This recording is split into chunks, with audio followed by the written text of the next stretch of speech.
Tidak, saya menganggap itu tidak besar. Bagaimana mungkin tidak besar? 1 juta orang dibunuh atau lebih. Sebenarnya dia politik.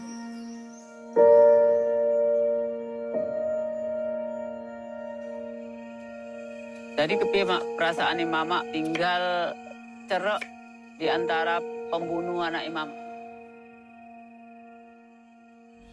Surtout revenir sur la jeunesse du film, c'est-à-dire dans quelles conditions donc, a été réalisé Yeux du silence. Donc il faut savoir que le réalisateur Joshua Oppenheimer est arrivé première fois en Indonésie en 2001 pour la réalisation de son premier documentaire, donc The Globalization Tapes, dans lequel donc, il va suivre un groupe d'ouvriers dans une usine du coup d'huile de palme qui vont tenter de construire un syndicat du coup pour avoir des meilleures conditions de travail, parce qu'en fait ils travaillent du coup avec l'utilisation de pesticides, etc., de produits toxiques. Et il va vite se rendre compte qu'il y a un gros climat de peur extrême qui va empêcher du coup les ouvriers de vraiment se révolter, ce qui va le pousser du coup à découvrir en fait la racine du problème, la racine du climat de terreur, de peur. Et donc c'est comme ça qu'il va rencontrer des survivants du coup du massacre, et donc va apprendre du coup l'existence de ces massacres-là à travers le récit de ces personnes. Et donc c'est aussi à ce moment-là qu'il va rencontrer du coup Adi, qui va devenir du coup le personnage principal des Yeux du silence.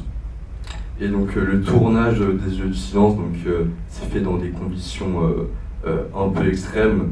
Il faut savoir, vous avez vu dans le film que Adi cherche à tout prix à cacher son identité, son lieu de vie. Donc les scènes ont été tournées très rapidement avec deux voitures qui ont suivi l'équipe de tournage et qui pouvaient être déployées à tout moment en cas de danger. Et aussi l'équipe technique, à moitié anonyme. Il faut savoir que environ 20 techniciens sur une cinquantaine ont tenu à être anonymes dans le générique. Et donc l'équipe technique a été suivie par une dizaine d'avocats et d'activistes en cas du coup de procès organisé par l'État. Et tout ça pour dire que la répression était tellement forte lors du tournage que après la sortie du film, Joshua Oppenheimer a été interdit de tout séjour en Indonésie et a menacé plusieurs fois de mort. Donc un exemple frappant, c'est que l'un de ses amis proches, Munir Talib, qui est un défenseur indonésien des droits de l'homme et qui l'a poussé à réaliser de A à Z ces deux projets, The Act of Killing et Les Yeux du silence. Son ami Munir a été mort empoisonné alors qu'il était en avion en direction d'Amsterdam, et donc il est mort dans des conditions assez étranges, et il paraît que il était mort surtout pour avoir protesté contre l'acte d'un général de l'armée indonésienne qui voulait construire son propre terrain de golf sur un village qu'il a entièrement rasé sous prétexte que les villageois étaient des fanatiques religieux. Et tout ça, ce climat de violence et de peur remonte, on va dire, date de la chute du régime de Sukarno. Il faut savoir qu'avant 65, le régime indonésien était plutôt tourné vers le socialisme, avec Sukarno qui jusqu'en 66 va mener une politique appelée Nasakom, c'est-à-dire qui va tenter d'unifier l'islamisme, le nationalisme et le communisme. Et donc le gouvernement était composé en majeure partie de nationalistes et de communistes, qui étaient les partis plus grands en nombre du pays. Et Sukarno, lui, va mener une politique, on va dire, non alignée avec les blocs occidentaux. Il y avait vraiment une rhétorique anti-impérialiste et anti-occidentale, puisqu'il se rapprochait de Pékin et Moscou, ce qui faisait complètement flipper les puissances occidentales, qui avaient peur de perdre la potentielle possibilité que l'Indonésie soit une nouvelle colonie pour les puissances occidentales. Il faut savoir que l'Indonésie était colonisée d'abord par les Portugais, ensuite les Espagnols et les Hollandais jusqu'en 1945, date à laquelle Sukarno va proclamer l'indépendance de l'Indonésie. mais une indépendance qui sera reconnue qu'en 1949 par les Hollandais après une guerre sanglante qui a fait plusieurs milliers de morts. Et donc tout ça pour dire que la puissance occidentale, dans un climat où la crise de l'impérialisme était vraiment saillante, puisque du coup à cette époque-là, il y avait la révolution chinoise en 1949, sous Mao, la guerre de Corée en 1950 ou encore la guerre du Vietnam en 1964. Donc les puissances occidentales avaient peur de perdre l'Indonésie et que l'Indonésie du coup tombe entièrement dans le camp socialiste. Et donc coup de tonnerre comme par hasard, dans la nuit du 30 septembre 1965, donc un groupe de 6 généraux de l'armée indonésienne ont été assassinés par un groupe de militaires de rang intermédiaire qui se présentait comme le conseil des généraux, un conseil créé apparemment pour tenter de sauver du coup Sukarno d'un possible coup d'état militaire qui pourrait être orchestré du coup par les généraux de sa propre armée. Et quelques jours plus tard, donc Suharto va prendre le pouvoir, va faire un coup d'état militaire avec son armée. Et donc il va prendre le pouvoir et il va massacrer tout le mouvement. Et tout ça, et il va utiliser comme prétexte le fait que c'est les communistes qui ont, on va dire, instrumentalisé et aussi organisé cet assassinat-là. Et donc, Suharto, donc, une fois au pouvoir, va mener une répression sanglante contre les opposants au régime, puisque les opposants au régime seront tous taxés de communistes. Donc il y aura une répression sanglante, comme vous l'avez vu dans le générique, qui a fait entre 500 000 et 1 million de morts en l'espace d'un an. Et donc cette répression sanglante a été faite notamment en collaboration avec les États-Unis et le Royaume-Uni, qui ont un rôle majeur dans ces massacres-là, puisque les États-Unis du coup ont fourni via la CIA une liste de plus de 5 millions communistes à abattre.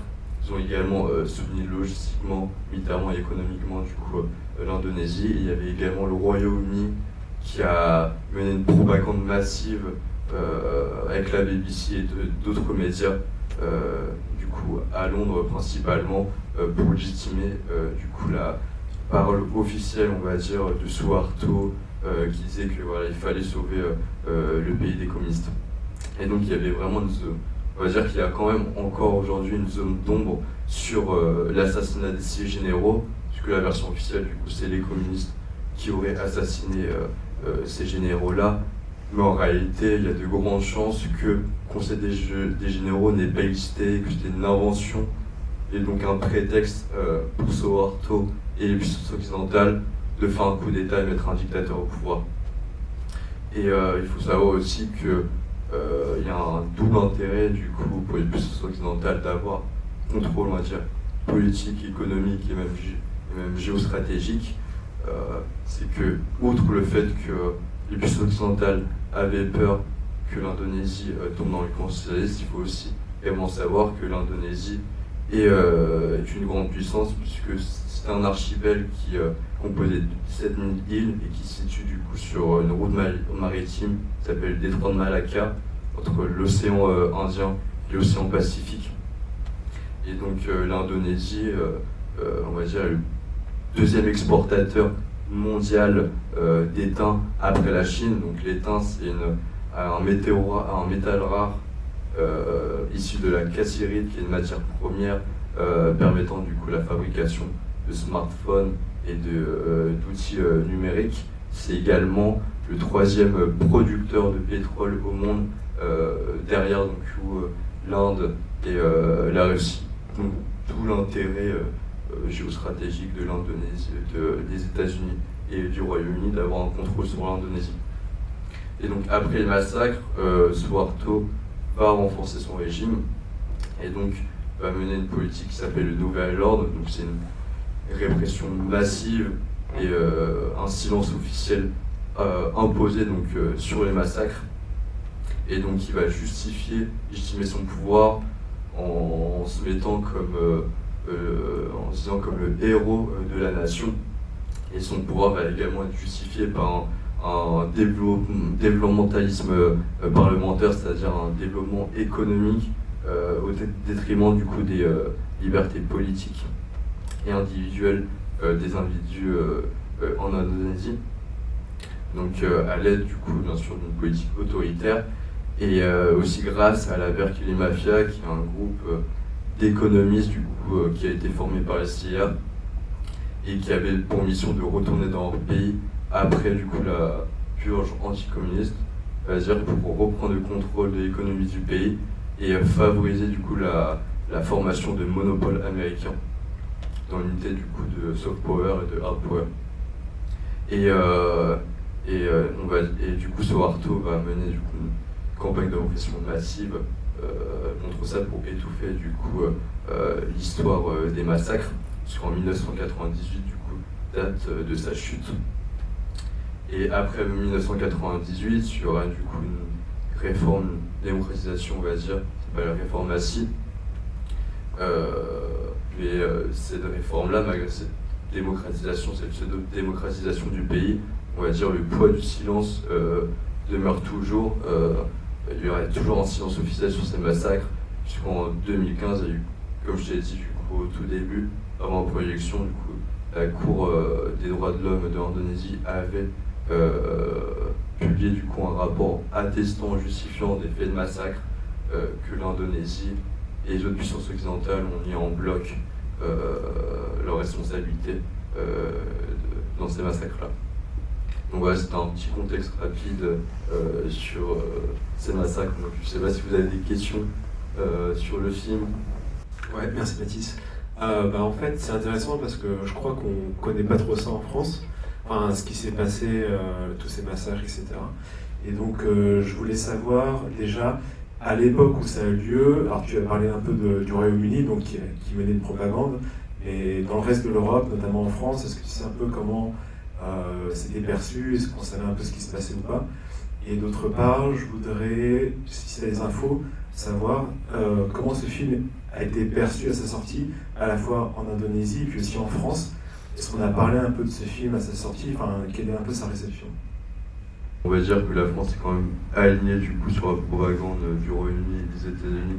On va dire dans les médias, il n'y a pas vraiment eu d'émissions de radio ou de journalistes du coup qui parlaient du coup de ce génocide-là. Donc je ne pourrais pas en dire plus.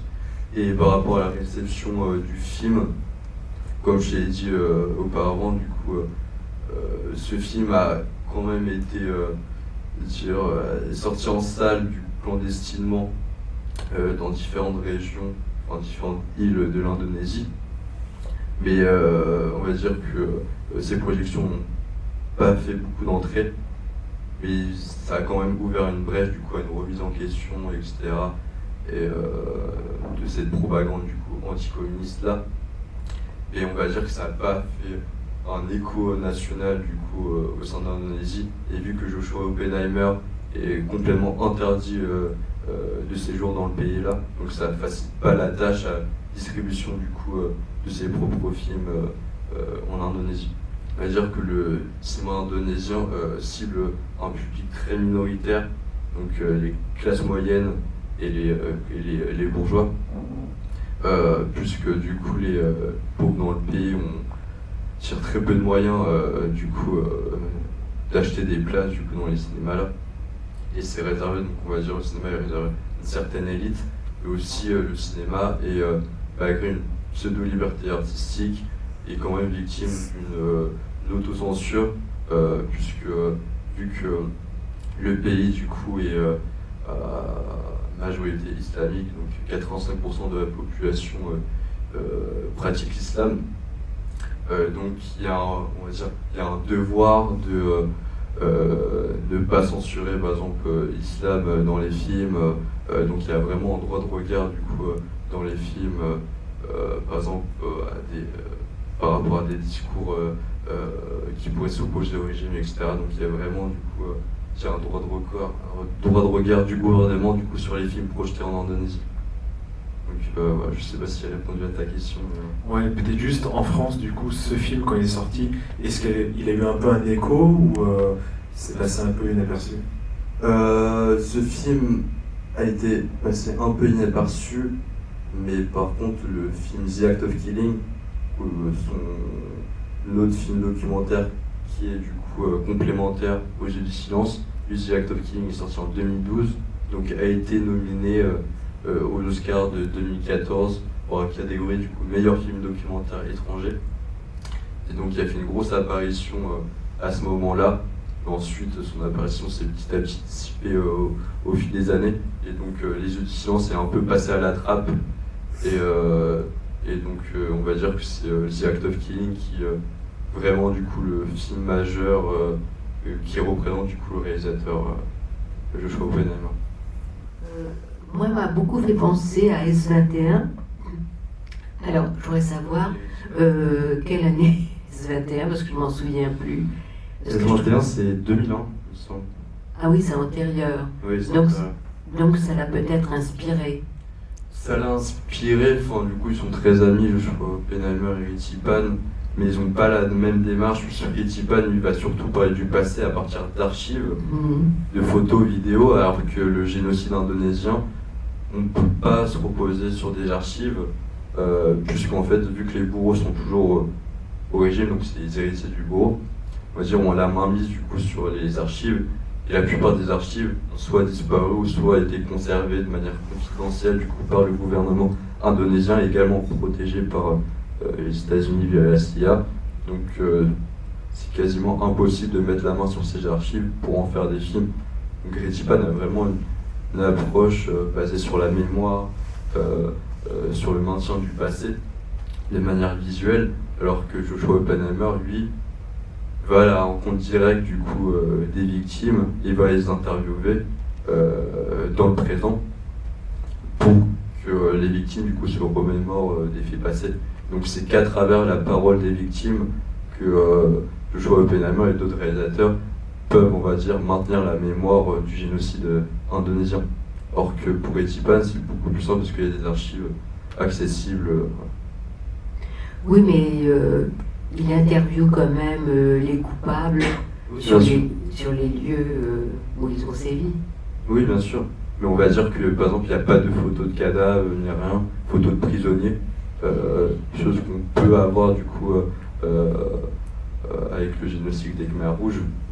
Ritchie-Pan, par exemple, S21, Ritchie-Pan a utilisé beaucoup de photos, du coup, de prisonniers. Alors que dans les films de Joshua Oppenheimer, on n'en trouve pas. Parce qu'il n'y a pas eu de fouille profonde des corps, puisque voilà, donc l'estimation varie entre 500 000 et 1 million de morts, mais il paraît que d'autres chercheurs estiment du coup le bilan de morts à 2 millions. Donc voilà, c'est une estimation très variée parce qu'on ne peut pas accéder aux archives, il n'y a pas eu de fouille profonde, de recherche active, etc.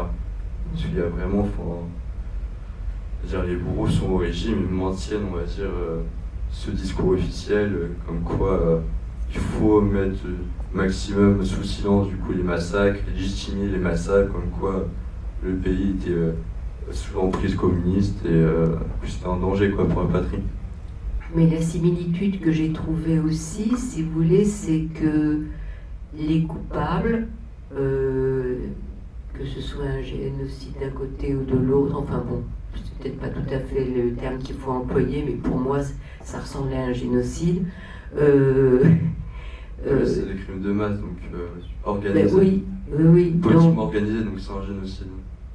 C'est qu'à chaque fois, ils sont dans le déni de ce qu'ils ont fait, disant, se montrant du bon côté, et on a l'impression que c'est ça qui les tient debout à chaque fois.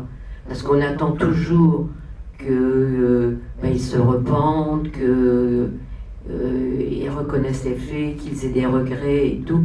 Et à chaque fois, c'est le contraire. Oui. C'est, bien sûr, vu qu'ils sont protégés du coup par le gouvernement en place, donc ils vivent en toute impunité dans leur propre pays, donc ils se complaisent, on va dire, dans ce mensonge-là, pour éviter de se remettre en question. Oui, mais au Cambodge, c'était la même chose. Ouais, au Cambodge, c'était la même chose, mais on va dire que la parole s'est libérée et on va dire que, que les puissances occidentales avaient donc une responsabilité beaucoup plus directe du coup au Cambodge par rapport du coup à la guerre d'Indochine, etc. Qu'en Indonésie, on va dire que l'implication des puissances occidentales était beaucoup plus indirecte et on va dire, enfin, de manière un peu vicieuse, quoi. Et du coup, c'est quoi l'état du gouvernement aujourd'hui?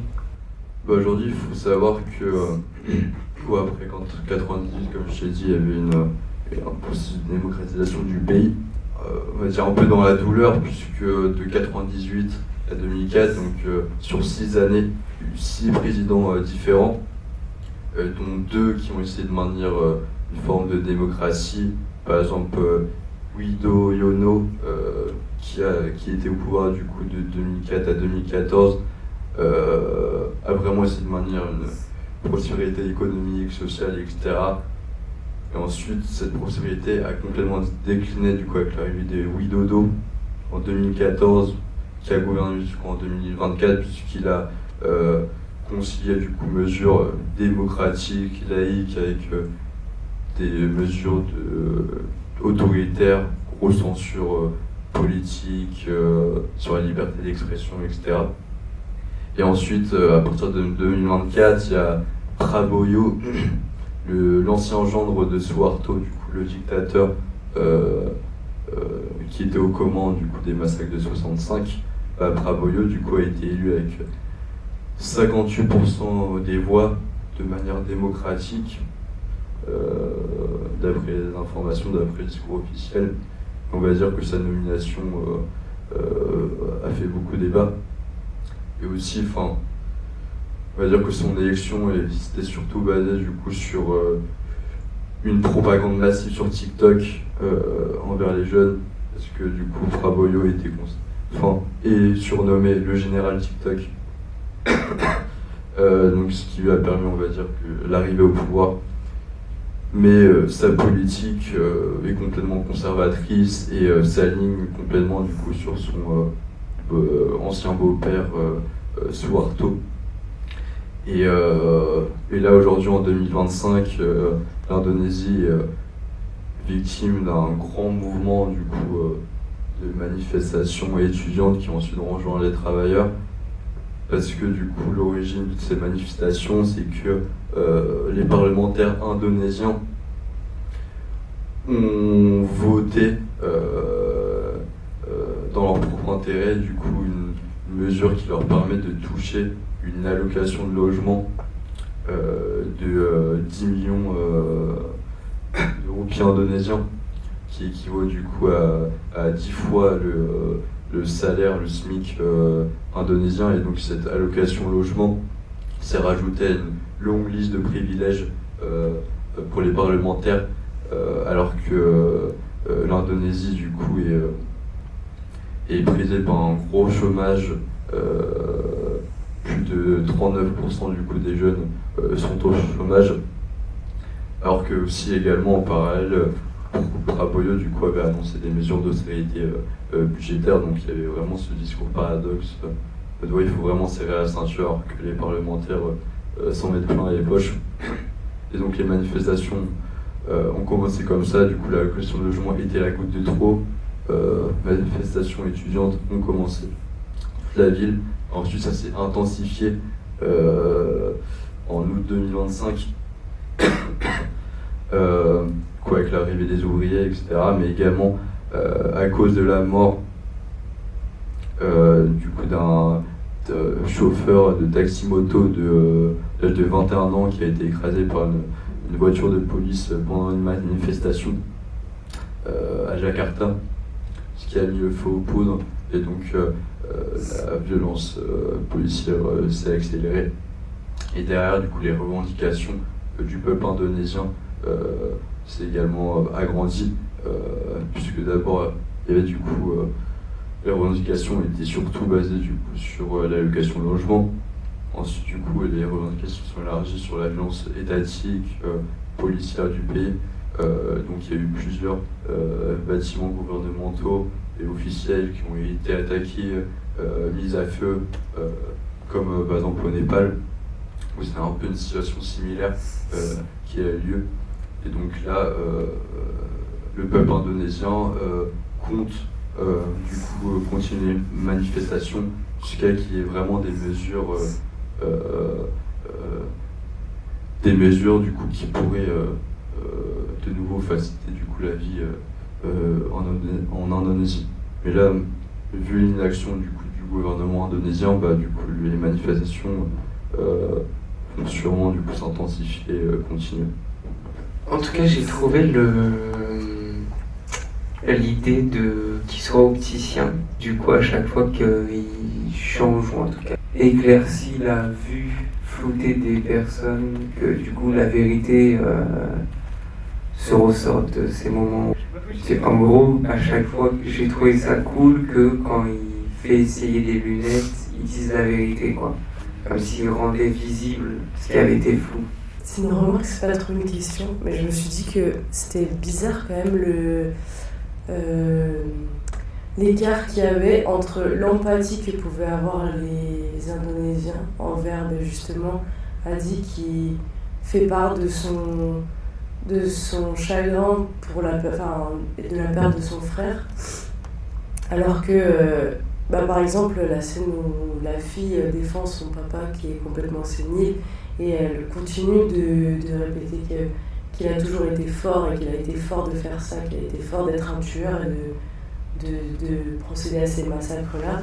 Et elle dit, mais en fait, elle vient d'apprendre qu'il buvait ses verres de sang et elle continue de dire que c'est peut-être parce qu'il est fort qu'il a fait ça. Et je trouve ça vraiment hyper paradoxal, l'empathie qu'elle a eue pour lui à ce moment-là. Et en même temps, le regard qu'elle a pour son père qui est quand même un tueur, quoi. Merci. Je me permets d'éclaircir un point. Je crois que par rapport au père, en fait, l'idée c'est que elle le glorifiait pas, en fait. Elle essayait de rationaliser le fait que pour son âge, il avait l'air d'être en bonne santé. Et ce qu'elle a dit, c'était peut-être c'est parce que il a bu ses verres de sang humain que il a conservé sa vitalité. Et c'est ce qu'elle a dit. C'est pas forcément il est fort d'avoir bu ses verres de sang, c'est plus le fait d'avoir, peut-être que c'est le fait d'avoir bu ses verres de sang qui l'a fortifié. Mais c'est une conclusion qui est assez spéciale. Moi, je n'ai pas forcément d'avis sur ça, mais C'est quoi hypocrite aussi de l'endoctrinement du coup perpétué par le régime, parce que du coup on a martelé la pensée des Indonésiens, aussi des victimes, d'être dans le silence, et que si on élevait la voix, donc on partirait en prison, etc. Donc on veut dire aussi qu'il y a cette volonté des familles des bourreaux et des familles des victimes de, on va dire, se converger dans un climat des pas dans le but de dénonciation. En fait, il est parti à la rencontre des bourreaux, il leur a dit faites ce que vous voulez, face caméra. Et donc The Act of Killing, c'est un film dans un film, puisque Joshua Oppenheimer va accompagner du coup les bourreaux qui en fait s'occupent du tournage de leur propre film, qui avait pour but du coup de glorifier et remettre en scène leur acte de massacre qu'ils ont fait. Donc Joshua Oppenheimer va leur dire moi je suis là, je vous filme, vous faites ce que vous voulez, vous avez le champ libre. Et donc ce film va centrer 100% du coup sur la parole des bourreaux, et il n'y aura pas un seul moment du film où on va entendre la parole des victimes. Et on va dire que Joshua Oppenheimer du coup a cette approche de je vais dénoncer du coup le génocide à travers le cynisme et aussi l'impunité de la parole des bourreaux. Et du coup, j'ai une question parce que l'autre documentaire, The Act of Killing, là, il y a un peu le même procédé avec la télé, où il y a une mise en scène, une reconstitution des meurtres par deux personnes qui ont l'air de s'éclater. Est-ce que c'est un clin d'œil à ça, ou est-ce que c'est des morceaux de cet autre C'est documentaire? un clin d'œil à ça, et c'est pas des morceaux de l'autre documentaire, c'est des morceaux qui ont été filmés du coup avant la réalisation de The Act of Killing, des morceaux de documentaire filmés en 2003, du coup morceaux de documentaire qu'on a vu dans Les Yeux du Silence. Et donc ouais, on va dire que c'est un peu un clin d'œil à The Act of Killing, mais c'est pas du coup les mêmes bouts de films documentaires, puisque dans The Act of Killing, du coup, il va à la rencontre de Anwar Congo, qui est un des grands chefs paramilitaires de la Pankassia, du coup une milice armée qui a été fournie du coup économiquement et militairement par les États-Unis, et donc soutenue par l'armée indonésienne, alors que dans Les Yeux de Silence, donc, il va filmer du coup les bourreaux d'une milice locale, alors que la Pankassia, du coup, dans The Act of Killing, c'est des milices beaucoup plus nationales étendues du coup dans l'Indonésie. Moi, je voulais juste revenir sur la façon dont vivent et s'expriment les familles des bourreaux, parce qu'il y a une scène vers la fin où il y a la femme d'un bourreau qui est décédé, et on voit des prises de vue du temps où le bourreau était en vie, avec le fameux livre qui est présenté, et on voit qu'elle écoute, et les gens devant la caméra disent, enfin notamment son mari et un de ses complices, disent oui, on a fait ci, on a fait ça, et elle loche un peu la tête, enfin en tout cas elle entend. Donc en fait, je me demande à quel point les familles des bourreaux savaient, parce que dans cette séquence, on voit aussi les fils du bourreau qui disent mais non, on savait rien, etc. L'un, il parle un peu avec un sourire, donc on ne sait pas trop s'il ment ouvertement ou pas. Enfin, est-ce qu'on sait jusqu'à quel point les familles savaient et étaient impliquées dans ces massacres? Les familles des bourreaux, du coup, n'étaient pas vraiment au courant du coup, des actes des pères de famille. Et souvent, du coup, ils apprennent ça sur le tas des années plus tard, notamment, du coup, le passé des victimes. Du coup, les membres de la famille des victimes, du coup, c'est-à-dire apprenaient, du coup, le passé de leurs proches bien après. Et donc, c'est un peu symptomatique, du coup, du poids du silence dans l'Indonésie, de complètement rester muet du coup sur cet événement historique, et on va dire d'y passer outre, de se plier du coup à la propagande de l'État, de ne rien dire par peur de représailles. Et oui, du coup aussi c'est un des plus gros fléaux de l'Indonésie, c'est la cohabitation du coup des familles des victimes avec les familles des bourreaux. Donc souvent, enfin, du coup, les familles des victimes et les familles des bourreaux sont souvent voisins, qui habitent face à face. Et donc dans un climat, on va dire, d'entente de cohabitation, on va dire c'est mieux pour ces familles-là de ne pas parler en fait de cet événement historique.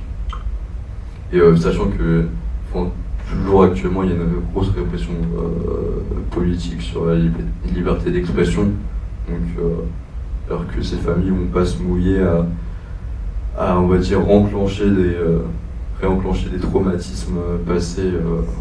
On peut se poser des questions sur le devenir des enfants de ces familles de victimes, parce que quand on voit le fils d'Adi, d'Adi, alors à l'école, le maître défend forcément la version des autorités, et à la maison, on lui dit le contraire. Donc, ce sont des enfants qui grandissent dans un conflit de loyauté. Si, de toute façon, soit il doit être contre le maître, et c'est difficile d'apprendre, soit il doit être contre sa famille, et c'est difficile d'aimer. Enfin bon, je veux dire, c'est très très difficile de grandir dans un tel climat. Et c'est peut-être pour ça que les enfants des bourreaux préfèrent ne pas savoir, parce que tant qu'ils ne savaient pas, ils s'imaginaient que ce qu'ils voulaient. Voilà, ils se mettaient des limites pour se protéger. Oui, bien sûr, et même aussi l'école participe à ça. Ben oui, c'est ça. C'est un canal essentiel de diffusion de l'idéologie du coup officielle du régime. Enfin, parce que pendant plusieurs années, il y avait du coup une propagande visuelle obligatoire où les enfants du coup de la maternelle jusqu'au collège devaient visionner du coup des films de propagande indonésienne qui pointaient du doigt du coup la responsabilité du Parti communiste indonésien, le PKI, dans ces massacres-là. Et aussi par exemple la propagande de Prabowo, donc le président actuel, pouvoir depuis septembre 2024, donc lui aussi gagne en légitimité de plus en plus dans la jeunesse. Comme je l'ai dit, via notamment sa grosse propagande politique sur TikTok. Donc tu as vraiment cette ambivalence dans la jeunesse entre une jeunesse qui idolâtre beaucoup du coup la figure du président et une autre jeunesse beaucoup plus dissidente qui veulent faire changer les choses, etc. Et donc aussi tu as une grosse fuite, une grosse diaspora indonésienne dans les pays occidentaux ou dans les autres pays limitrophes de l'Indonésie, par exemple la Thaïlande, le Cambodge, le Laos ou encore par exemple le Japon, qui vont migrer dans ces pays-là pour trouver du travail parce que l'emploi informel en Indonésie est vraiment prisé par le chômage. Comme je dis, il y a plus de 39%, voire 40% de chômage dans la jeunesse. Donc, c'est-à-dire que la jeunesse dissidente va plus s'éloigner du pays et va le fuir, alors que la jeunesse, on va dire, idolâtrée va rester dans le régime, même si il y a un climat de manifestation assez intense dans le régime. Il faudrait une impulsion du mouvement pour que ce soit un mouvement de masse pour vraiment qu'il y ait un gros changement du coup dans le pays.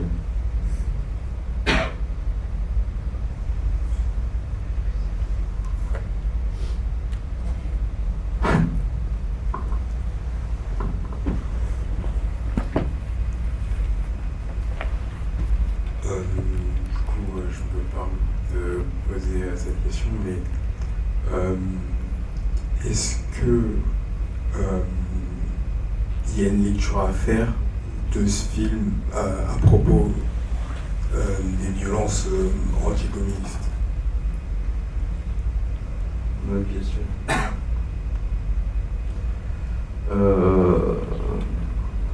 En soi, oui, il y a une leçon à se faire qui est de pointer la responsabilité de l'impérialisme des puissances occidentales, d'où le fait que les films de Joshua Oppenheimer est un bon outil de militantisme pour, on va dire, ouvrir des brèches de prise de parole politique, d'organisation, de projection de ciné-clubs autour de ces films pour sensibiliser du coup la parole, sensibiliser par la parole du coup, les gens qui ne connaissent pas, connaissent très peu du coup le cas indonésien. Par exemple, moi je suis thaïlandais et du coup pareil, la Thaïlande, on va dire, est responsable d'un gros génocide qui a débuté du coup au Myanmar et la Birmanie. Et du coup dans ce pays-là, au Myanmar, le génocide a débuté en 2015. C'est une minorité musulmane qui s'appelle les Rohingya, qui est persécutée du coup au nom d'un bouddhiste extrémiste, Uriatu, qui a formé et organisé du coup un mouvement bouddhiste de masse extrémiste qui voue leur vie du coup à propager une haine anti-musulmane sur cette minorité-là. Et du coup les Rohingya fuient leur pays pour rejoindre les pays limitrophes. La Thaïlande, le Laos, le Cambodge, et du coup, ces pays-là, au niveau des frontières, il y a des couloirs humanitaires, et la Thaïlande fusille ces gens qui fuient leur pays. Donc, ils maintiennent aussi la Thaïlande par un discours officiel, conservateur, maintiennent dans le silence, du coup, ces faits de massacre-là. Et donc, on va dire, c'est un peu une rhétorique semblable quasiment dans tous les pays d'Asie du Sud-Est, pardon. Et donc on va dire que c'est primordial, c'est nécessaire de s'en emparer et de perpétuer du coup la parole des victimes, de sensibiliser du coup le public sur ces faits historiques, victimes du silence du coup maintenus sur les discours occidentaux qui veulent absolument du coup faire dire leur impérialisme et voilà, se mettre de côté de toute responsabilité dans ces massacres-là, quoi. Et donc on peut retrouver un article que tu as fait sur l'Asie du Sud-Est dans la prochaine revue papier, non, c'est pas ça? Du coup, un article du coup qui se base, qui se centre sur la prise de température du cinéma en Asie du Sud-Est et comment le cinéma d'Asie du Sud-Est essaye de contourner la censure et pour, on va dire, entretenir du coup la mémoire des traumatismes passés pour les faire valoir du coup sur le devant de la scène et sensibiliser du coup le public, l'objectif de libération de la parole, quoi. Si je peux te demander, est-ce que tu penses qu'il y aurait des ressources, est-ce que tu as des Ouais, ressources documentaires à nous partager par rapport à la situation peut-être de Bien sûr, il y a des documentaires Arte, si tu veux. Les documentaires Arte sont très eurocentrés dans leur propagande et dans la façon de faire le récit du coup du génocide indonésien. Donc je te conseille plus des articles de recherche sur Cairn, de chercheurs en sciences sociales, géographes ou même politologues. Je pourrais te les partager si tu veux. Par exemple, il y a Rémi Madinier qui est chercheur à l'INALCO et spécialiste de l'Indonésie, qui lui a publié un article du coup, sur le massacre oublié du coup, des Indonésiens en 1965. T'as aussi Jean-Louis Margolier, qui est également du coup spécialiste de l'Ukraine aussi de l'Indonésie, qui a publié des articles sur ces massacres-là. Après, les chercheurs spécialisés de l'Indonésie sont très peu. On va dire l'idée de vraiment les aider dans leur démarche d'impulser un mouvement de pensée et réflexif sur ces événements-là. Merci à toi.